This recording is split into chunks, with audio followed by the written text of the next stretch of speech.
एक घर के अंदर बुजुर्ग दंपत्ति रहा करते हैं। उनका एक 30 साल का बेटा होता है जो गूंगा और बहरा होता है। अब घर वालों को लगता है कि अपने वंश वेल को आगे चलाने के लिए कहीं से भी इस लड़के का जुगाड़ हो जाए, इसकी शादी हो जाए। फिर एक दिन ऐसा भी आ जाता है, उस लड़के के लिए एक 28 साल की लड़की तलाश कर ली जाती है जो देखने में बेहद ही खूबसूरत होती है। उसके बाद डेट तय करके उनकी शादी कर दी जाती है। दुल्हन घर पर आ जाती है। बड़ा ही खुशियों का माहौल होता है।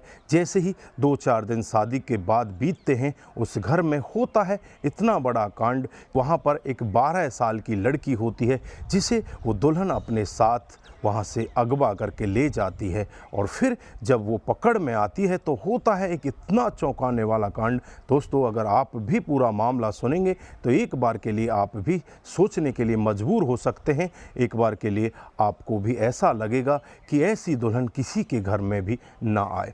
आइए दोस्तों, जानते हैं पूरा मामला क्या था। नमस्कार, जय हिंद। आप देख रहे हैं APH न्यूज़ राहुल रावत के साथ। तो दोस्तों, आज की जो हकीकत की घटना आपको बताने जा रहा हूं, ये हकीकत की घटना पुष्कर की है। यहाँ पर एक घर के अंदर एक बुजुर्ग दंपत्ति हैं, उनके 2 बच्चे हैं। एक तो 30 साल का लड़का है और एक 12 साल की लड़की है। 30 साल के लड़के का नाम यदु है। अब घर वालों को लगता है कि इसकी कहीं ना कहीं से शादी कर दी जाए, क्योंकि ये गूंगा और बहरा है। कोई भी इसको अपनी लड़की जल्दी से देने के लिए तैयार नहीं होता, इसीलिए इसकी उम्र बढ़ते हुए 30 साल हो जाती है।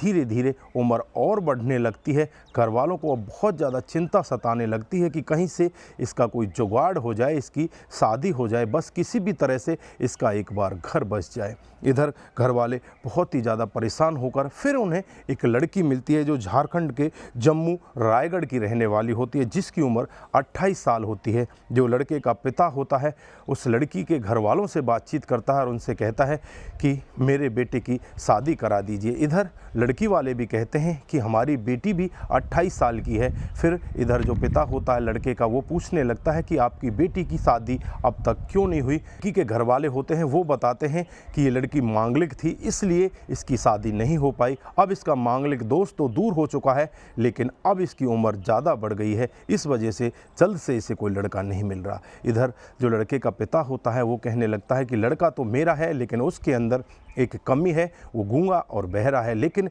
वैसे शरीर से हष्ट-पुष्ट है, सब कुछ बिल्कुल ठीक ठाक है। आप मेरे लड़के की शादी कर दीजिए, आपका बहुत बड़ा एहसान होगा। लड़की वाले भी तैयार हो जाते हैं, क्योंकि उन्हें भी कोई लड़का जल्दी से नहीं मिल पा रहा था। दोनों की शादी कर दी जाती है। शादी करने के बाद दुल्हन घर पर आ जाती है। बड़ी ही धूमधाम से दुल्हन का स्वागत किया जाता है। अच्छे से घर परिवार चलने लगती। रात का वाकया होता है जब दुल्हन एक प्लान के तहत उस घर से निकलती है। अपने साथ में घर के जेवरात और कई सारी नकदी भी वहाँ से लेकर जाती है और अपने ही साथ में उस 12 साल की अपनी ननद, जिसका नाम प्रीति होता है, उसे भी साथ में लेकर चली जाती है।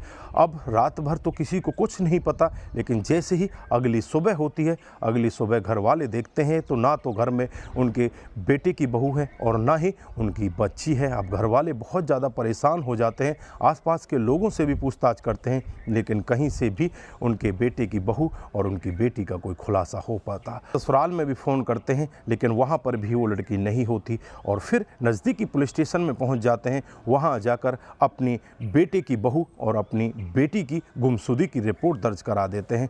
तुरंत ही पुलिस एक्शन मोड में आती है और एक्शन मोड में आने के बाद जो उसका मोबाइल नंबर होता है, उसकी ट्रेसिंग के आधार पर ही उसे गिरफ्तार कर लिया जाता है। वो एक जगह पर कमरा किराए पर लेकर रह रही थी, वहाँ पर वो अपने बॉयफ्रेंड के साथ रहती है।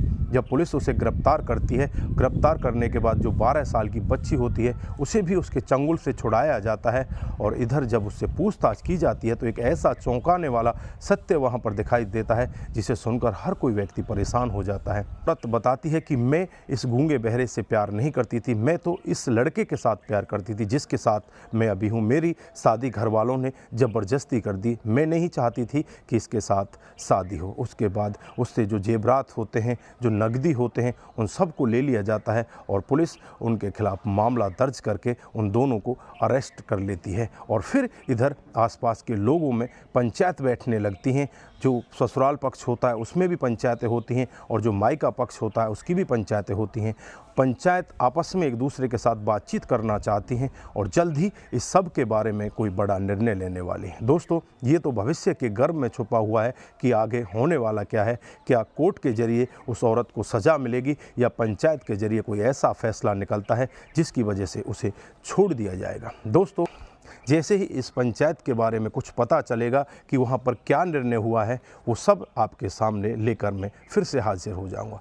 तो दोस्तों, इस घटनाक्रम पर आप क्या बोलना चाहते हैं? ज़्यादातर अवैध संबंधों के चलते हुए इसी तरह से घर बिगड़ जाया करते हैं। तो दोस्तों, यहाँ पर आपकी जो भी राय है एक बार कमेंट बॉक्स में ज़रूर दीजिएगा। दोस्तों, इस घटनाक्रम को सुनाने का उद्देश्य सिर्फ आपको जागरूक करना है, आपको बताना है कि हमारे समाज में इस तरह की घटनाएं भी हो रही हैं।